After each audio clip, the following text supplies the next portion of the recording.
Hello, and welcome to Module 4, Task-Based Instruction, What and Why. Today, we are going to talk about the definition of task-based instruction and the concept of a task. According to Richards 2006, task-based instruction or task-based language learning is one of the current methodologies that can be described as the extensions of the CLT movement, but which take different routes to achieve the goal of communicative language teaching to develop learners' communicative competence. He states that, in the case of TBI, the claim is that language learning will result from creating the right kinds of interactional processes in the classroom. And the best way to create this is to use specially designed instructional tasks, rather than employ a conventional syllabus, particularly a grammar-based one.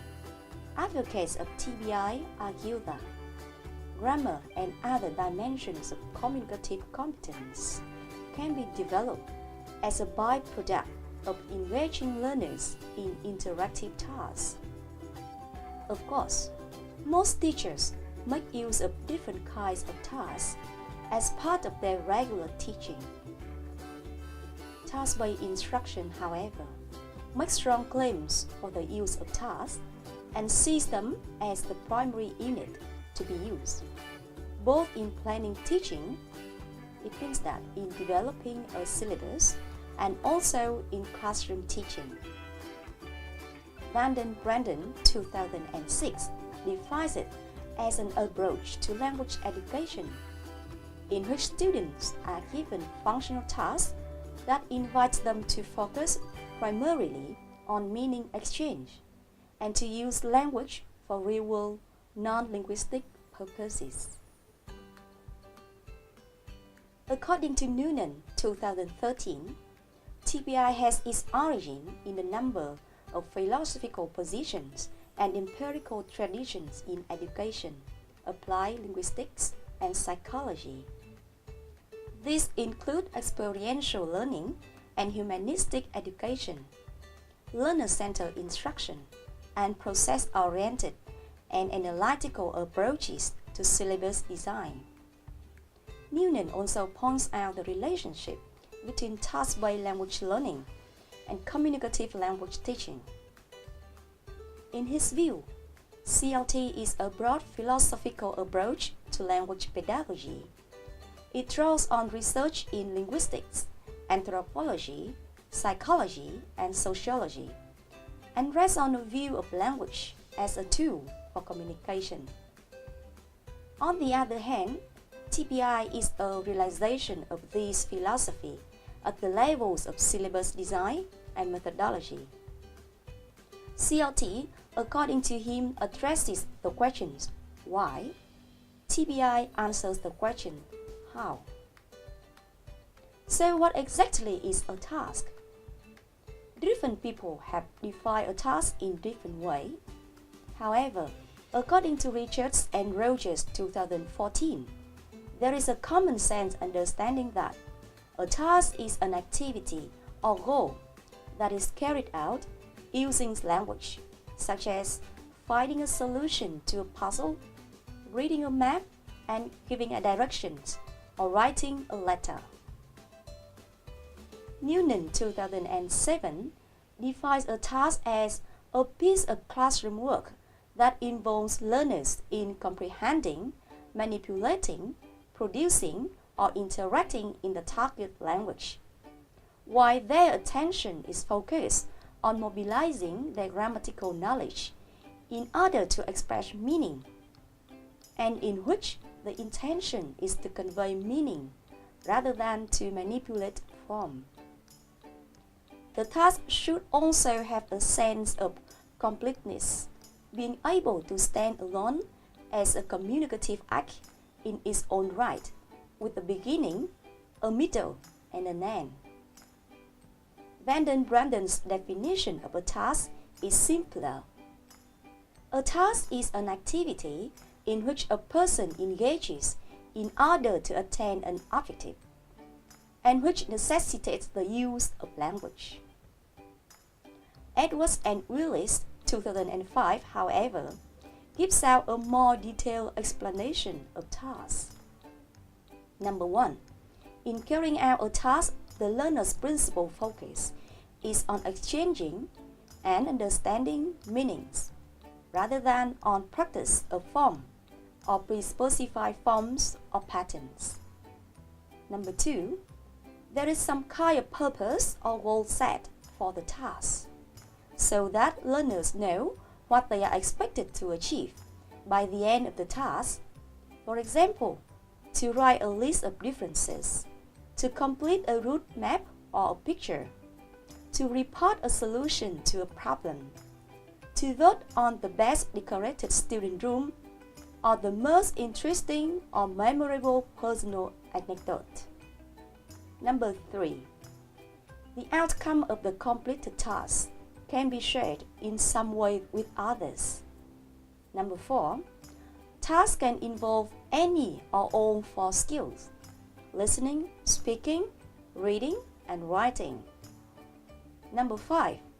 The use of tasks does not preclude language-focused study at some points in a TBL lesson, though a focus on specific grammar rules or patterns will not generally come before the task itself, as this could well detract from the real communicative purpose of the subsequent interaction.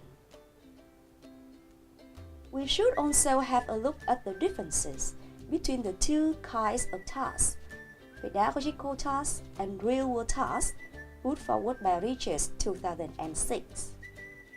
Pedagogical tasks are specially designed classroom tasks that are intended to require the use of specific interactional strategies and may also require the use of specific types of language, such as skills, grammar, vocabulary. A task in which 2 learners have to try to find the number of differences between 2 similar pictures is an example of a pedagogical task. The task itself is not something one would normally encounter in the real world. However, the interactional processes it requires provides useful input to language development. Real-world tasks are tasks that reflect real-world uses of language and which might be considered a rehearsal for real-world tasks. A role play in which students practice a job interview would be a task of this kind.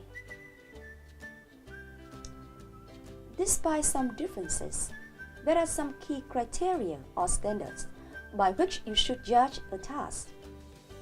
Firstly, the focus of teaching is primarily on meaning. This means that the task requires learners to create communicative messages and understand communicative messages. The second criterion is there is some kind of gap. It is either an information gap, where one person has the information while the other doesn't, or an opinion gap, which means that people have same shared information and use that information to try to agree on an opinion or a solution to a problem. The third criterion is that in TBI, learners are required to use their own resources. That includes both linguistic resources and non-linguistic resources. Linguistic resources refer to whatever of the knowledge of the language they have in order to participate in the task. Non-linguistic resources may be gestures, body postures, or facial expressions. Also, there must be some communicative outcome. Other than simply the use of language, in a task, language is used to achieve a communicative outcome. A communicative outcome might be the punishment a group of criminals should be given, or a route on the map based on listening to a person talking. There should also be a sense of completeness. Lastly, In the case of tasks involving two or more learners, it calls upon the learner's use of communication strategies and interactional skills. Now, have a look at the two example activities below and say which one is a task. Activity 1. Fill in the blanks with the simple past form of these verbs: write, go, have, study, or buy. So as you can see, there are 4 sentences on the slide. Activity 2. A dangerous moment. Student 8. Have you ever been in a situation where you felt your life was in danger? Describe the situation to your partner. Tell him or her what happened. Give an account of how you felt when you were in danger and afterwards. Student B. Listen to your partner tell you about a dangerous moment in his life or her life. Draw a picture to show what happened to your partner. Show him or her your picture when you have finished. Of these 2 examples, it is clear that the second activity is a task, while the first one is only an exercise. Activity 2 focuses on learners' attention on meaning and corresponds to a natural communicative event, such as the telling people about a person's experience, while Activity 1 requires learners to attend to form. In Activity 2, learners are free to choose the linguistic resources in completing what is required of them. Thus, the interaction resulting from this activity may be somewhat similar to an authentic conversation, whereas the interaction resulting from Activity 1 is not. Activity 1 does not bring about a definite non-linguistic product. All they bring about is the linguistic performance. It means the practice of the simple past tense. Activity 2, by contrast, brings about product, a drawing.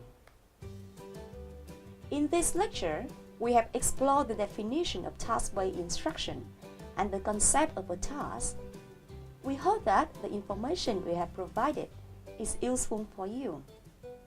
For more information and practice, go back to read or go to discuss. Thank you for your attention.